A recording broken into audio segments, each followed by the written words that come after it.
Nous sommes de retour avec notre invité qui est là et qui est très bien habillé. J'aime bien, j'aime la simplicité et puis la classe.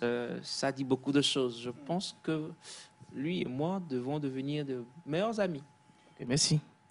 Non, mais c'est pas que merci. On va joindre Les actes à la les actes parole. au merci. Ah, oh, merci. Mon âge, je te laisse. Alors, c'est un plaisir encore d'avoir le docteur sur le plateau. Je vais laisser le docteur se présenter d'ores et déjà et avant d'entamer le thème.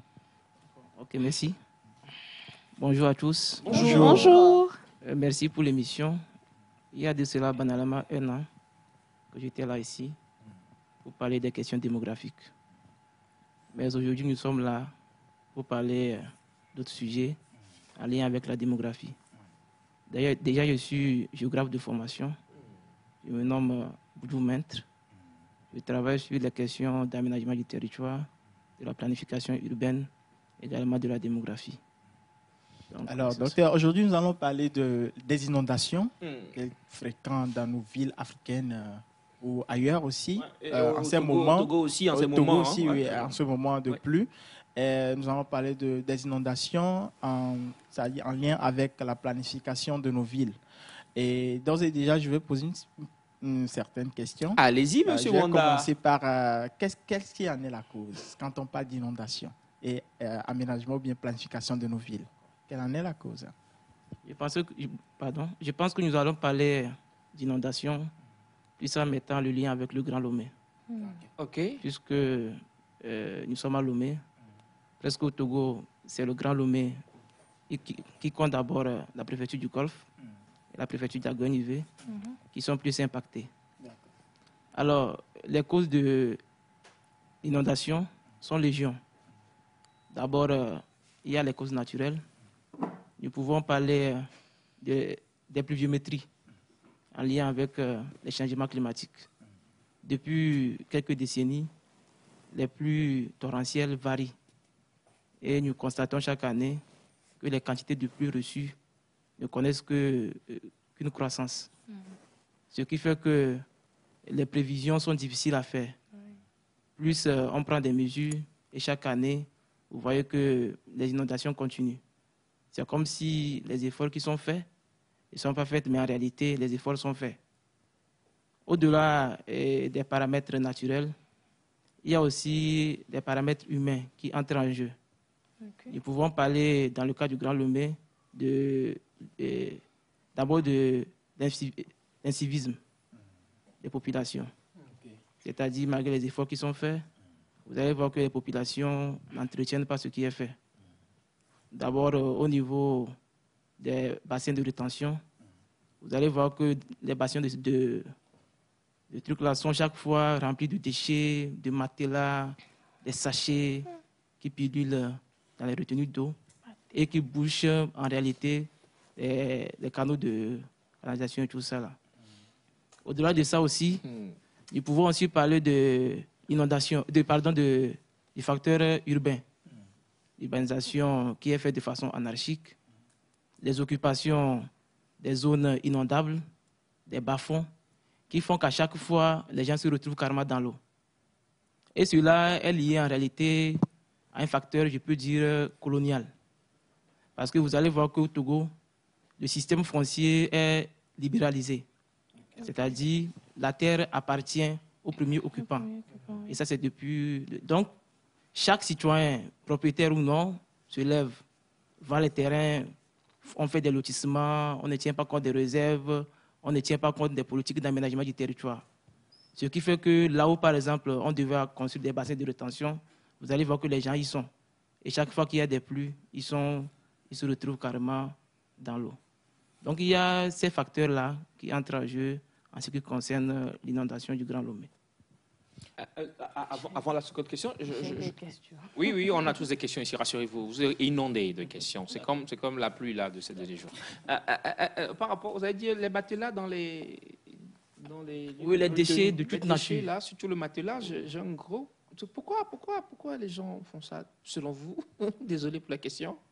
Bon, je l'avais déjà dit, en fait, c'est l'incivisme. En fait, il y a un système déjà à Lomé de gestion des déchets, de la pré-collecte à la collecte au système de dépôt. Donc, la mairie aussi est impliquée. Il y a des sociétés privées qui sont aussi impliquées. Mais des fois, nous pouvons dire, des gens, je peux dire, à défaut de moyens, de s'abonner à cette outils. Puisque des fois, on dit, bon, par ménage, vous allez payer ceci, ceci. Les gens ne veulent pas s'abonner. Les gens se livrent à ces jeux-là. Au moins, les gens dorment la nuit. Eux se lèvent, ils prennent les déchets là, ils jettent dans les endroits publics. Ce qui fait que chacun se dit, bon, moi, je fais ça, ça n'a pas d'incidence. Mais lorsque je le fais, madame le fait, tout le monde le fait, vous imaginez, vous voyez déjà l'ampleur. Vous-même, vous voyez déjà, lorsque vous voyez aux alentours des retenues d'eau là, vous allez voir que lorsque ça déborde, après lorsque l'eau retire, vous allez voir que c'est rien que des déchets autour. Oui. Ou bien au-dessus de tout ça, vous allez voir que c'est des bidons, du n'importe quoi qui se retrouvent. Donc, à quelque part, les responsabilités sont partagées. Au niveau des citoyens, nous-mêmes, nous jouons par notre rôle. Ce qui est fait, le minimum d'efforts qui est fait, nous devons normalement entretenir. Maintenant aussi, au niveau de l'État aussi, il y a des efforts qui sont faits, mais qu'on doit en réalité faire. Au niveau des outils de planification, par exemple, il faudrait quand même, au-delà de mettre en place, il faudrait quand même, au niveau de l'application, faire un sérieux suivi. Par exemple, vous allez voir qu'au niveau du Lomé, par exemple, on a des outils d'aménagement du territoire, que ce soit au niveau des schémas directeurs d'aménagement urbain, que ce soit au niveau des schémas d'assainissement, nous en avons. Mais est-ce que la population est consciente de cela? Lorsque nous allons acheter, nous n'allons pas à la mairie pour demander est-ce que là où j'achète, est-ce que c'est propice? N'est-ce pas une réserve? Mais lorsque chacun se lève parce que nous avons les moyens ou bien nous voulons habiter forcément notre maison, nous levons, nous achetons des terrains, nous faisons pas des enquêtes autour, mais finalement on voit des fois que c'est des réserves administratives, c'est des zones non habitables. Vous allez voir que dans le communiqué du 6 juin, je crois, passé... Exactement, je voulais en parler. Le gouvernement a sorti un communiqué sur le permis de construire. C'est quoi le permis de construire? En fait, le permis de construire, c'est un document administratif qui permet de voir en réalité la conformité entre votre projet de construction et les projets urbains. Là où vous voulez, par exemple, acheter votre terrain, est-ce que c'est une zone constructible ou non?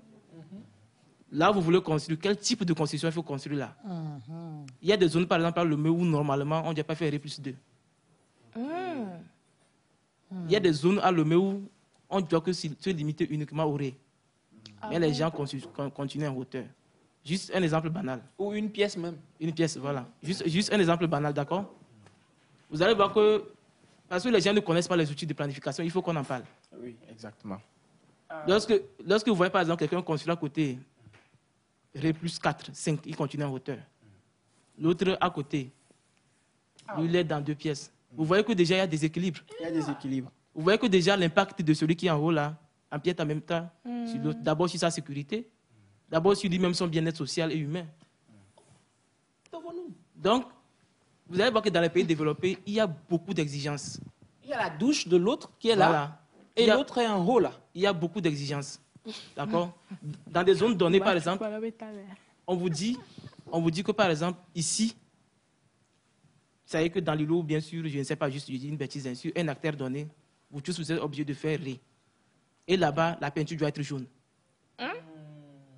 Ça, c'est des exigences urbaines. Okay. Quand vous allez à la caisse, voilà, à la cité, vous allez au niveau de la cité, et que tout est construit en uniforme, d'une façon uniforme. Ce qui permet quand même d'éviter à long terme des problèmes urbains. Et c'est ce que nous vivons aujourd'hui. Ce qu'on a semé hier, aujourd'hui, nous le récoltons. Quelqu'un construit sa maison, l'autre vient construire et puis l'eau bloque. Voilà. Ce qui fait que les quartiers sont inondés, au-delà de ce que nous pouvons parler de. Il est vrai, aujourd'hui, les prix torrentiels, il y en a de trop hein, dans la sous-région. Ce n'est pas forcément un problème togolais. Nous avons aussi vu l'autre fois au niveau de Dubaï, des prix torrentiels qui ont tout dévasté, tout ça là. Moi, j'ai une amie au Cameroun qui me parle la dernière fois de comment la pluie a secoué aussi. Au Cameroun.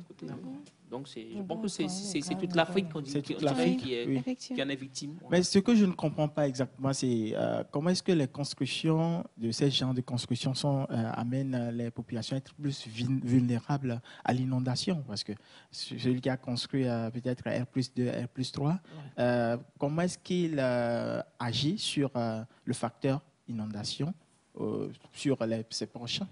Ok, d'accord. Par exemple, lorsque vous construisez votre maison, il y a des gens qui ont construit des R+4, ils n'ont pas de permis de construire. Les gens qui ont construit comme ça, ils n'ont pas pris d'architecte. Là, je suis un entrepreneur et puis on construit. Les canalisations d'eau, ça va où? Lorsque vous cimentez, vous payez 4 lots collés, vous construisez, puis vous cimentez toute la maison. Les autres de la cour, ça va où? Au fait, ce sont des questions auxquelles on ne pense pas. C'est vrai. C'est quand vous les... Vous voyez, les gens font des égouts, ils sortent des tuyaux là. Lorsqu'ils font les trucs, ils construisent des cuisines, tout ça là, ils font quand même l'effort de trouver des moyens pour quand même. Mais l'eau de pluie, on ne pense pas. On fait déjà des tuyaux, ça sort et puis ça va sur la voie. Ça continue. Ok, je vois. Parce qu'il est vrai que nos voies ne sont pas entièrement bitumées. Mais quand même, à notre niveau, chacun à son niveau, il va jouer son rôle.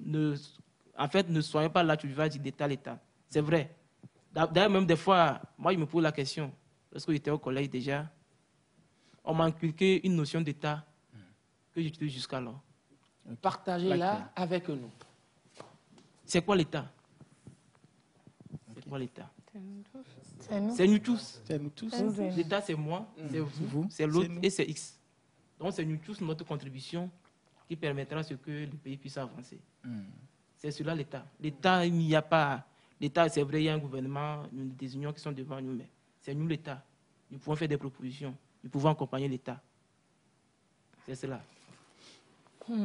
Monsieur Ronda a toujours une question. Semifa, je pense que Semifa avait dit qu'elle avait une question. Je la laisse aller. Semifa, c'est bon pour toi? Ouais, bon. Ou tu es, La tu es question que je satisfaite? voulais poser, c'est concernant ceux qui ont déjà construit et qui n'ont pas eu de permis de construire. D'accord? Disons qu'il y a déjà une faute de c'est déjà fait. Maintenant, est-ce que la première question est de savoir, est-ce que eux, maintenant, vous allez encore retourner vers eux pour question de permis de construire pour qu'ils payent ou bien c'est déjà passé? Et ça, c'est la première des questions. C'est une bonne J'ai question. le droit de poser cette question-là. Et maintenant, la deuxième question, c'est de savoir quelles sont les méthodes que vous mettez en place maintenant pour que ces personnes qui sont comment dire, dans les zones sinistrées ou plutôt dans les réserves puissent ne plus être vraiment sous l'eau. Parce que la dernière fois, il y en a, l'eau qui est arrivée jusque-là. Oui. Oui. Et donc, quelles sont les mesures prises en fonction de ça? Ok, d'accord. Par rapport au permis de construire, je pense qu'il faut que chacun à son niveau essaie de régulariser sa situation. Aller vers les autorités compétentes pour voir si vraiment là où je construis là, est-ce que c'est vraiment ça tient. Moi, je me dis même qu'à un moment donné, les villes, surtout les grandes villes, soient cassées et à reconstruire, même si la méthode est forte. On rappelle que c'est juste le docteur qui est là. Hein. Ouais, c'est important. C'est un simple citoyen. Ouais, je donne mon avis. Et il donne son avis. Je donne mon avis. Il est important de le rappeler. Ouais, parce que à l'étape actuelle, chaque année que Dieu fera, ou bien chaque année qu'on sera là, les inondations toujours vont continuer. Donc, lorsqu'on ne prend pas des mesures fortes, je pense qu'on risque de se retrouver dans le même schéma. Et vous allez voir qu'aujourd'hui, les bassins de rétention, normalement, comment il faut gérer ça? Il faut normalement d'abord passer à un système d'élargissement de ces bassins-là. Mais malheureusement, les alentours déjà sont occupés. Mais à Lomé, déjà, vous allez voir que la nappe phréatique n'est pas... D'autres disent non, il faut creuser en profondeur. Mais il faut rappeler que la nappe phréatique n'est pas à une profondeur très, très élevée. Déjà, à Lomé, par exemple, lorsque vous creusez un puits déjà à 3 mètres, vous avez déjà l'eau, je pense. 5 mètres, vous avez déjà l'eau. Donc, plus on creuse en profondeur, plus l'eau va jaillir du sous-sol, plus l'eau. Donc, vous voyez déjà que ça pose déjà un autre problème. Donc, ce qui fait qu'il y a ces aspects techniques, des fois, qu'on ne maîtrise pas et qu'on porte des jugements. Il est vrai qu'au niveau aussi de ces bassins de rétention, là, il faut quand même faire des entretiens, des curages réguliers qui permettent quand même de retenir une certaine quantité d'eau donnée. Maintenant, par rapport à ceux qui occupent les réserves, c'est ça? Et tout ça, là, je pense qu'il faut négocier, il faut toujours discuter. Là où on est maintenant, il faut toujours discuter, il faut négocier, il faut trouver toujours des points d'attente. Mais vous voyez que vous êtes déjà dans l'eau. Chaque fois que l'eau est là, vous êtes dans... Comment on peut faire pour trouver une solution ensemble? On peut associer des géographes, des sociologues, des anthropologues, des chefs quartiers, des chercheurs, tout le monde, les ministères. C'est que déjà, quand même, il y a une plateforme qui fait truc, mais je pense qu'on peut améliorer. Et cela va nous permettre d'aller au-delà de ces problèmes-là. Nous parlons aujourd'hui des retenues d'eau. Non, vas-y, c'est mes frères, vas-y. Excusez. Il n'y a pas de problème, vas-y. Parce que ce qu'on constate, c'est que quand il pleut, on puise l'eau d'un retenue d'eau pour venir verser dans un autre retenue d'eau. Ça, nous, on ne comprend pas. La population ne comprend pas si le retenue d'eau est fait pour que notre quartier soit sécurisé lors de la pluie. Vous ramenez l'eau d'un autre quartier, vous venez verser dans le retenue d'eau d'un autre quartier. Est-ce que ce n'est pas, comment dire, faire un truc et dire autre chose? Bon, en fait, lorsqu'on canalise, par exemple, je prends le circuit de choses, à Djito Gomela. Lorsqu'on canalise, c'est pas forcément pour venir déverser dans un autre puis s'arrêter là. C'est un système continu qui va jusqu'à peut-être dans la lagune ou bien jusqu'au niveau de la mer. Donc, ce n'est pas un système qui s'arrête, mais c'est un système qui permet d'évacuer d'un point A à un point B et jusqu'à un point C, qui est le point de dépôt. D'accord. Bah, je pense que là, c'est clair. C'est clair. Quand même. Et puis, il y a le ministère de la Protection civile. L'ANPC. L'ANPC. Oui, l'ANPC. Oui, qui joue un rôle important en termes de prévention de risques. Je pense qu'il y a un numéro vert qui permet à chaque citoyen quand même... C'est le numéro que je cherchais, je ne l'ai pas retrouvé. Peut-être le 111, 117, je ne sais plus. Qui permet quand même à chaque citoyen d'interpeller lorsqu'il y a des risques et tout ça là, en matière de gestion. Il y a aussi également l'ANAMET, le service de météo que nous allons saluer ici, qui fait un effort considérable. Bien sûr. Et à chaque heure, il dit, bon, à telle heure... Bon, il y a de cela 4-35 ans, les gens ne croyaient pas à ce que l'ANAMET faisait. Mais aujourd'hui, je pense qu'il y a des efforts qui sont faits, effectivement, que nous devons saluer ici. Alors, tel que Simfala a dit tout de suite, en fait, je pense que les systèmes de retenue d'eau sont essentiels. Et quand on parle d'inondation, c'est la gestion de l'eau qui est très importante à faire. Souvent, j'entends dire que l'eau, il ne pleut pas assez dans les fermes, au village et tout ça là, mais à Lomé, il pleut beaucoup. Comment est-ce que nous pourrons, ou bien comment est-ce que le gouvernement ou bien l'État peut gérer ce système-là pour pouvoir exporter l'eau, le surplus d'eau qui est à Lomé vers peut-être les contrées lointaines? Bon, en fait, ça fait partie des politiques d'aménagement qui interpellent beaucoup de ministères et qui demandent aussi beaucoup de moyens. C'est vrai que chaque fois, nous nous disons, mais est-ce qu'on ne peut pas mettre l'eau là au-delà d'Atakpamé vers le nord pour que les populations qui sont désœuvrées en période sèche puissent en servir pour des cultures de contre-saison? C'est vrai, mais cela aussi, ça fait partie des politiques de l'État. Mais ça demande aussi beaucoup de moyens. Vous imaginez lorsque, par exemple, il faut prendre de l'eau, je ne sais pas, au niveau de Todman, cassé jusqu'à au-delà de Tchévier, vous imaginez tout ce qu'il faut faire, tout ce qu'il faut causer comme dégâts avant d'aller. Donc nous serons les premiers quand même à créer que non, on est là. C'est comme au niveau du 4e lac, au niveau d'Akoré-Sewa. Lorsqu'il fallait élargir tout ce que ça a donné comme conséquence, il faut d'abord avoir les moyens quand même d'exproprier ces gens-là, de les payer, de les indemniser et ensuite d'aller au-delà. Mais nous serons quand même les premiers à créer, soyez-en sûrs. Bon, je parlais du numéro vert mis à disposition par le ministère de la Sécurité et de la Protection civile. C'est donc le 170 170. Donc voilà, si vous êtes dans une situation d'inondation quelque part, appelez le numéro vert et forcément, voilà, on viendra à votre secours. C'est ce que je pourrais ajouter rapidement à tout ce que le docteur nous dit ici. Ok, d'accord. Il y a plusieurs zones inondables, comme on le dit, et ce thème est donc très important afin que nous puissions comprendre et savoir aussi que nous avons un rôle à jouer en tant que citoyens. Oui, c'est important. De notre petit niveau ou grand niveau, ces petits gestes que nous posons peuvent après causer de grands dégâts et tout ça. Donc, il est très important de faire attention à tout ce que nous faisons. C'est me faire une dernière question pour vous, docteur. C'est parti. Je veux parler... vous avez parlé du civisme en commençant votre introduction. Dans nos quartiers aujourd'hui, on voit qu'il y a, à part les retenues d'eau que nous avons, dans les quartiers où il n'y a pas trop de retenues d'eau, il y a des ponts d'eau, en fait, on va dire des flaques d'eau qui sont créées. Qu'est-ce que dans ces quartiers-là, on peut faire en tant que population pour que l'eau soit pas stagnée en fait, à un niveau donné? Parce qu'il y a des gens, quand c'est comme ça, ils viennent mettre la caillasse et puis ça fait un pont. Donc ça se répète en fait, jusqu'à ce que ça n'envahisse vraiment le quartier. Donc qu'est-ce qu'on peut faire? Bon, peut-être que pour faire rigoler un peu, le 1er juin, on est peut-être... disons vite ici, on était combien à aller planter les arbres? Bon, ça, c'est une question de parenthèse pour le sourire, de faire D'accord. sourire un peu. Merci. Maintenant, les premiers samedis du mois, c'est ça, non? Oui. Il y a un truc de civisme. On est combien sortis? Mais ce n'est pas le travail des chefs quartiers, par exemple, de pouvoir mobiliser la population de la mairie et tout ça, là? Oui, d'accord, hein, mais normalement, ça doit être, je sais pas... Oui, ça doit être de sursaut soi. patriotique. Ouais, mais moi, je pense un aussi truc que naturel, en fait. Si on il faudrait attend- qu'on passe vraiment l'information. Il faut qu'on sensibilise au fait. Parce que la sensibilisation, s'il n'est pas effective, je crois que la population ne sera pas consciente du travail qu'elle est censée faire en tant que membre de l'État.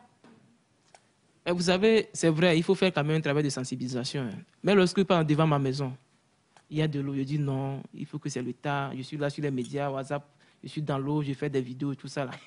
Qu'est-ce que mon voisin et moi, nous pensons de cela?